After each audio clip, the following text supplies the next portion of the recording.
The San Antonio Spurs have dethroned the Oklahoma City Thunder and are heading back to the NBA Finals for the first time since 2014. Victor Wembanyama leads the Spurs into a hostile environment against the reigning champs, the two-time MVP, and came out with a Game 7 victory on the road. I have to commend the performance by Wemby and his teammates to eliminate the defending champions and also save basketball in the name of ethical hoops. After we saw an instant classic to open up the series, games 2 through 6 were mostly blowouts, including a couple of 20-point blowouts by San Antonio at home. But game 7, we were treated to another phenomenal game between the NBA's two best teams. From the jump, the Spurs played with more force.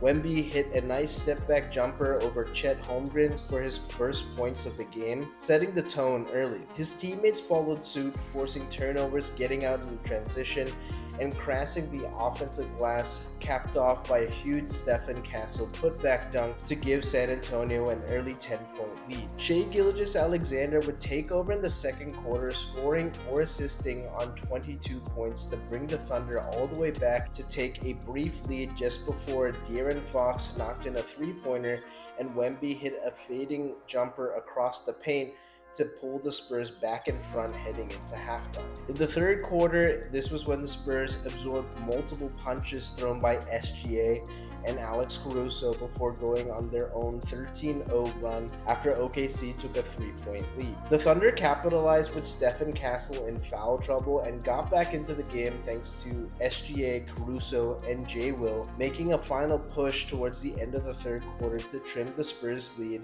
down to 3. In the fourth quarter, Wemby hit a 3 to push the lead back up to 9, but then picked up 2 quick fouls and was forced to sit until the 5-minute mark. Clinging to a 6-point lead, Dylan Harper threw a poor entry pass to Luke Kornet as Isaiah Hartenstein intercepted the pass and was streaking towards the basket. However, Luke Kornet made up ground and went up strong with 2 arms, completely smothering Ihart's attempt at the basket, leading to a Stephen Castle bucket the other way, and instead of the Spurs being down 4 points, the lead goes back up to 8, which was a pivotal 4-point swing. All in all, the Spurs hit crucial shots and played great defense on Shai Gilgeous-Alexander as he ran out of gas and couldn't muster up much offense as he only scored 4 points in the fourth quarter. San Antonio held their nerve in the final minutes despite a few careless turnovers to claim the Western Conference, thus dethroning the champs in the process. The funniest takeaway from the Western Conference Finals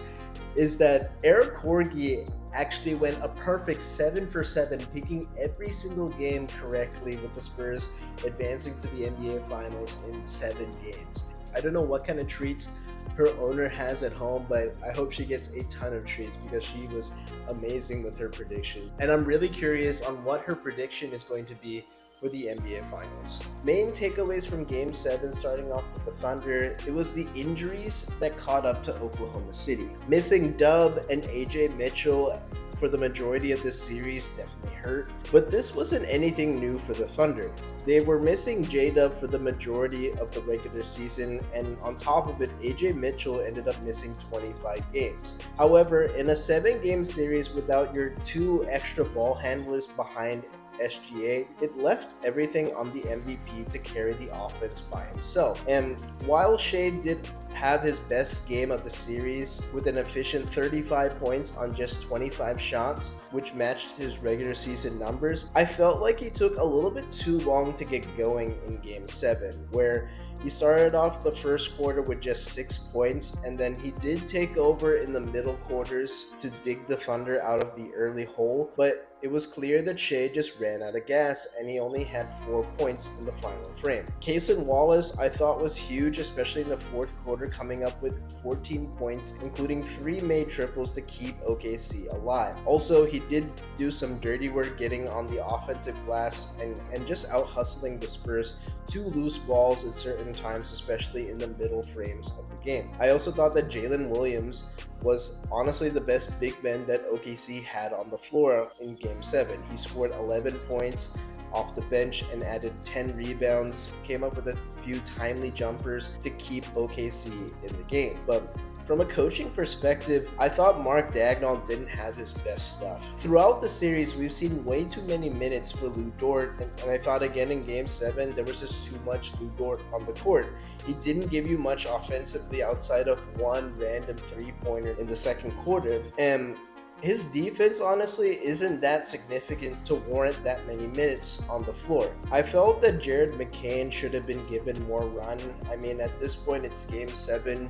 Jared McCain had a really hot start in quarter number 1, but finished the rest of the game with just 4 points in the final 3 quarters. I know that for McCain, it's more of a rhythm thing more than anything, and I felt that if he had a few more minutes, he probably would have gotten into that rhythm and given the Thunder an extra offensive punch that they really needed. Obviously, his Game 7 output was kind of a microcosm of his play in the postseason. He started off rounds 1 and 2 super hot as he was shooting with deadly accuracy from beyond the arc, but then didn't maintain itself in the conference finals, as Game 4 was probably his worst performance of the series and the postseason, where he only scored 4 points on just 1 of 10 shooting. And like I said earlier, if Daigneault gave him a few more minutes and a little extra run, this probably would have taken some pressure off of Shai Gilgeous-Alexander, as if there was a little bit more of that offensive punch, like I said, Shai might have had enough gas in the tank to see the Thunder over the finish. The other aspect, I thought that Daigneault, from a coaching perspective, was a little bit too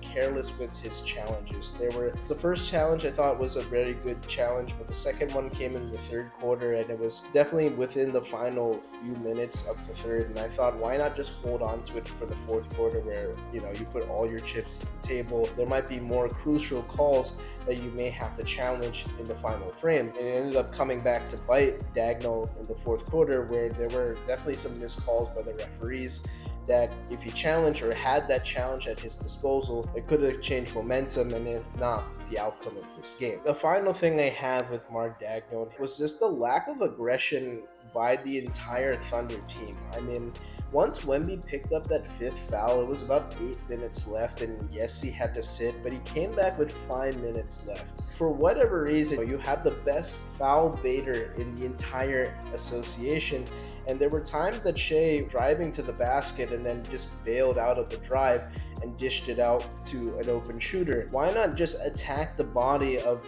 the Spurs' most valuable player, and then you get him out for the game, and that could possibly end up leading to the Spurs completely collapsing in the final frames and giving the Thunder a chance to take back control. Now, there were a lot of things that didn't go the Thunder's way in this series, in Game 7, but the biggest disappointment in Game 7, if not the entire series, was Chet Holmgren. Simply put, he played extremely soft. He played like a bitch. Chet finished with just 4 points on 1 of 2 shooting, taking 0 shots in the second half. He is 7'1", arguably OKC's second best player. At least he showed that in the regular season. He was an all-star, he was on the All-NBA third team, and it didn't look like he even wanted to be out there on the court. It just felt that against Victor Wembanyama, Chet was playing lifeless basketball. It was like Wemby snatched his soul, and he wanted no part in even challenging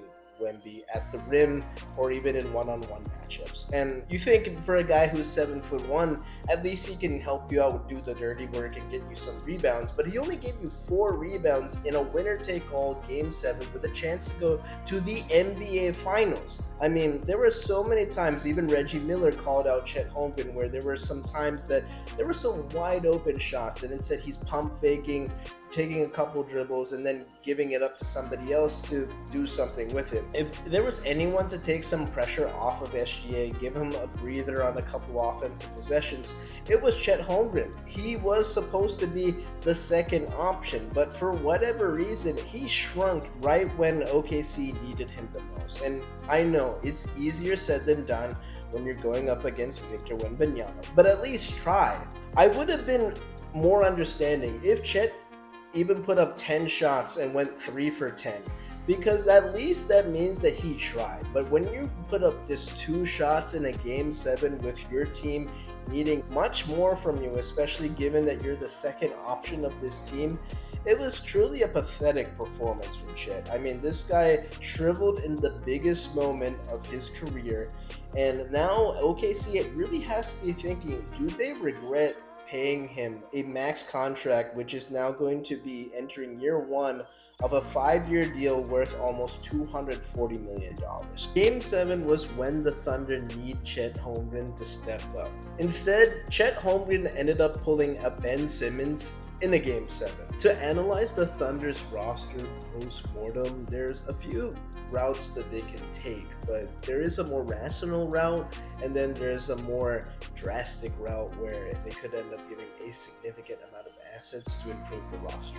Let's start off with the rational side. Firstly, I think the Thunder have to move on from Lou Dort. Dort has been one of the longest tenured members of the Thunder. He was a G League guy that worked his way up from being an undrafted player, and he's been a stalwart defensively and been really reliable at times. But for what we saw in this postseason run, especially in the Western Conference Finals, that Lou Dort contributes absolutely nothing offensively. And in the Western Conference Finals, he averaged just 4.3 points a game on 34% shooting and was around 20% from beyond the arc. I mean, that's just not enough production from a guy that is a supposed starter on a title contending team. And to be honest, I mean, it also goes back to Mark Dagnall for playing him so often. I talked about so many extra minutes for Lou Dort when he doesn't give you much offensively. Maybe once in a blue moon, he will hit 2-3 three-pointers or something, and that's a value. But for the most part,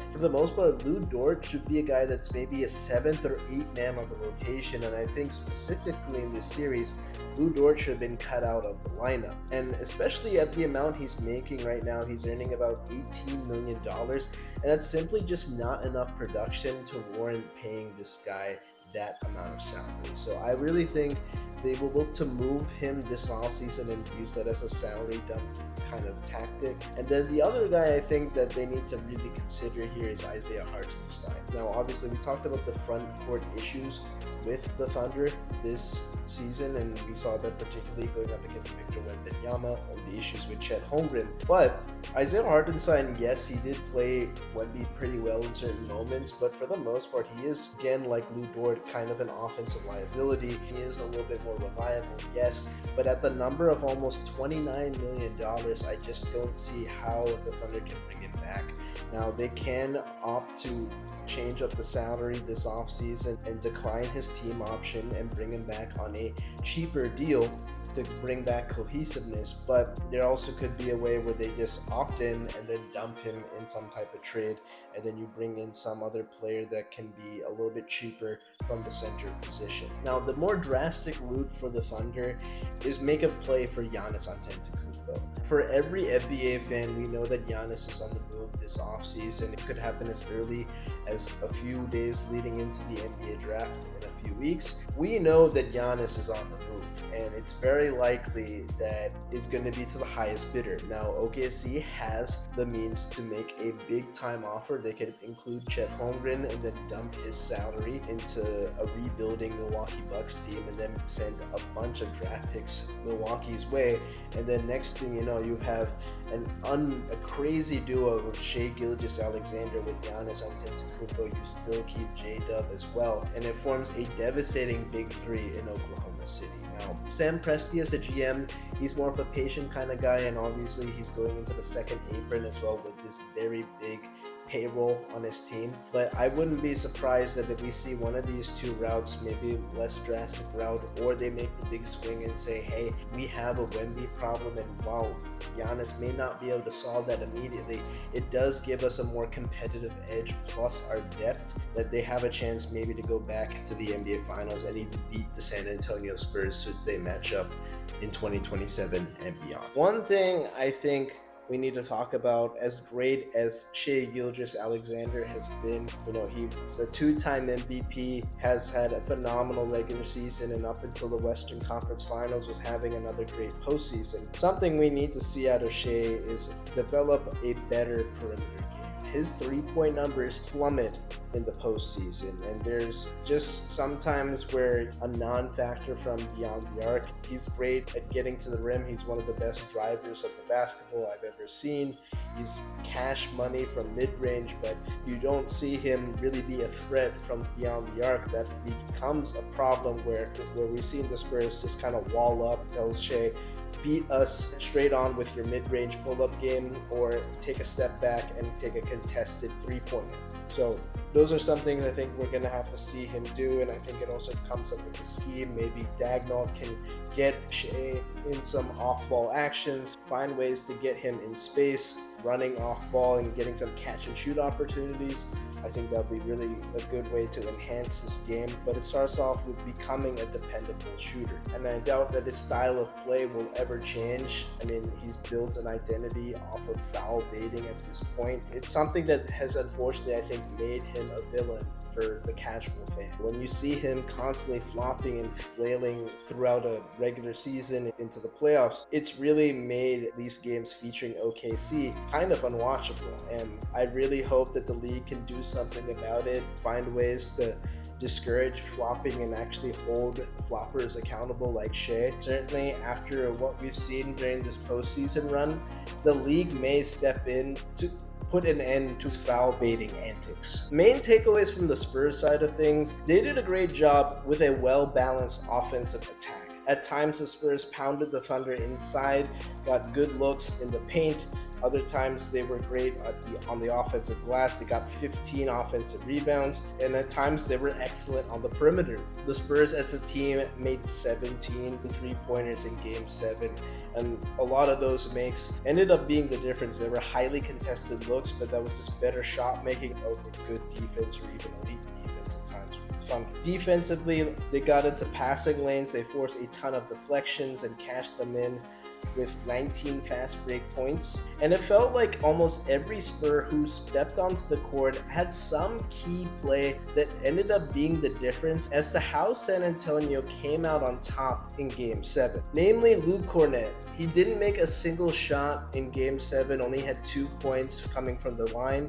But in the fourth quarter, with San Antonio clinging to a 6-point lead, Dylan Harper gives up the ball in a turnover, and Luke Kornet channels his inner LeBron James, coming up with a huge chase down block on iHeart just when the Thunder had a chance to cut the lead down to 4 points. Scoring on the following possession, that's a 4-point swing that changed everything. The Spurs were able to hold their nerve despite a bunch of late runs by the Thunder, and especially in the fourth quarter, they came up with big shots in big moments, and those were reasons why the Spurs came out victorious. Now, before I rave about Victor Wembanyama, I have to discuss the Spurs supporting cast. They got notable contributions from Julian Champagnie, Keldon Johnson, and Dylan Harper as the trio combined for 43 points. Julian Champagnie has been inconsistent in the playoffs, but really stepped up in Game 7 with 20 points, including 6 triples, providing the Spurs with an extra boost offensively, as he was a team best plus 16 whenever he was on the floor. Keldon Johnson is the longest tenured Spur and also won Sixth Man of the Year this season, but in the playoffs he hasn't been that great. Extremely inconsistent, averaging under 10 points a game in the postseason, but he came up huge in the fourth quarter, hitting back-to-back threes in the corner to boost the Spurs lead back up to 5, just when Jared McCain and Cason Wallace combined on jumpers to trim the lead down to 2. He later converted a layup to put the Spurs back up 11 with 8 minutes to go, and again, it was a huge contribution, especially off the bench. Now, rookie Dylan Harper has been phenomenal for most of the series, but in Game 7 he had 3 pivotal plays in the fourth quarter that tilted the game in the Spurs' favor. First, Harper came up with a huge offensive rebound and later found Keldon Johnson in the left corner as the Spurs were clinging to a 2-point lead. Later, he cleaned up a Julian Champagnie miss to put the Spurs up 11 with just under 5 minutes remaining. Then, going up head-to-head with the MVP, Dylan Harper shot a 3-pointer in Shea's face to give San Antonio a 12-point lead with 3 minutes left. Harper finished the game with 12 points and 7 rebounds, including those 3 huge offensive rebounds, and had a plus-minus of +9 when he was on the court. Stephen Castle was a little bit loose with the ball, kind of reckless with those 6 turnovers, came up huge with some big buckets, and was also excellent on the offensive glass, including a huge putback to put the Spurs up 6 in the final minute. I feel like a really underrated contributor for the Spurs getting to the NBA Finals has been De'Aaron Fox. Now, Fox entered this series banged up. He missed the first 2 games and was certainly hampered to start games 3 and 4, but eventually he found his groove. He started to get into the rhythm, and his box score in game 7 simply doesn't do him justice. 15 points, 5 assists, 3 steals, which is solid work from De'Aaron Fox. But Fox did a great job in picking his moments to provide a steady, calm hand for the Spurs offense. He hit a 3 early in the first quarter to help San Antonio build that 10-point lead, and also hit another huge 3-pointer in the fourth to put the Spurs back up 9 points as OKC was trying to make a comeback. As always, De'Aaron Fox has been the grown-up in the room. Whenever the Spurs needed a clutch bucket, De'Aaron Fox was there. In the final seconds of Game 7, Devin Vassell caught an outlet pass and advanced it to the front court. Probably didn't have to score, but took full advantage to dunk it with authority to put an exclamation point in Game 7. And as the final seconds ran off the clock, Victor Wembanyama let all of his emotions out, and from a fan, you could see how much this moment meant to him. The way he celebrated with his teammates, the way he carried himself at the trophy presentation, and even the post-game media sessions. He gave a shout out to his former mentor, Coach Popovich, who's been dealing with numerous health issues and took a step away from basketball last season, but has been around the Spurs in the front office, still having a really loud voice with that organization, but did a great job in handing the reins to Mitch Johnson to take over this young Spurs core. Now, Game 7, it wasn't a spectacular game by Wemby standards, but he still came out strong and really took control in the third quarter when the Spurs needed him most, create some distance from the Thunder as they were trying to get back into the game. Wemby played smart down the stretch when he knew he couldn't pick up his 6th foul, and he never gave up everything he had on the floor until the final buzzer sounded. Wemby's size and length effectively shut off the paint, threatening to swat away any shot from anyone who dares to try, even striking fear into Shai Gilgeous-Alexander as the MVP bailed from a drive to the basket late in the fourth quarter. But throughout this series, Wemby was dominant on the glass, ending Thunder possessions or giving the Spurs another bite at the apple when he hauled in an offensive rebound. Offensively, this might have been the best I've ever seen Wemby shoot the ball from distance, especially. You could talk about the equalizer in Game 1 that sent the game into double overtime. You could talk about the half-court shot in Game 4, or the multiple three-point makes that he had in Games 6 and 7. From the beginning of this series, we knew that the winner of this series would not only determine who might be the best team in the NBA, but who might end up being the best player on the planet. This was a clash of 2 MVP candidates between Shai Gilgeous-Alexander and Victor Wembanyama. Despite Shai winning his 2nd consecutive MVP, his style of play is hard to watch. Don't get me wrong, SGA is a super talented player who deserved his accolades this season and last year as well. But the consistent flopping and flailing to get calls built him up as an unethical hooper, someone who manipulates the refs, and the soft calls that he usually gets to live at the free throw line is simply unexplainable. I'm sure if the Thunder ended up winning this series, and many fans outside of New York and Oklahoma would likely end up not watching the finals. Prior to Game 1, you could see Wemby staring down at center court as Adam Silver presented Shai with his 2nd MVP trophy in front of an adoring crowd.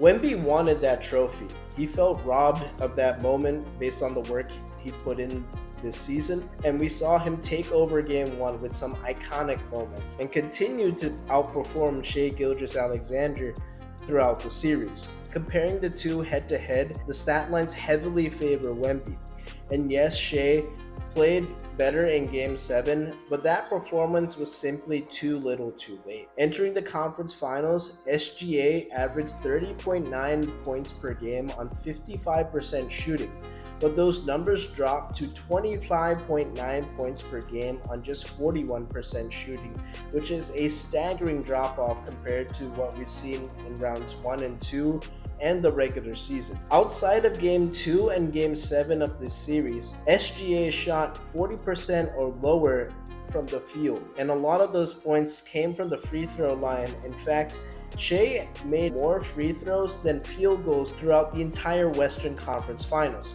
You can credit some fantastic defense from the Spurs, but you could also tell that something was off from Game 1 of this series. By outdueling the MVP and knocking out the defending champs, Victor Wembanyama has officially taken the mantle as best player on the planet. And you want to know the wildest part of all? He's only 22. This feels like just the beginning, but if the Spurs finish the job against the Knicks and win the NBA Finals, Wemby's coronation won't just feel inevitable, it will be undeniable.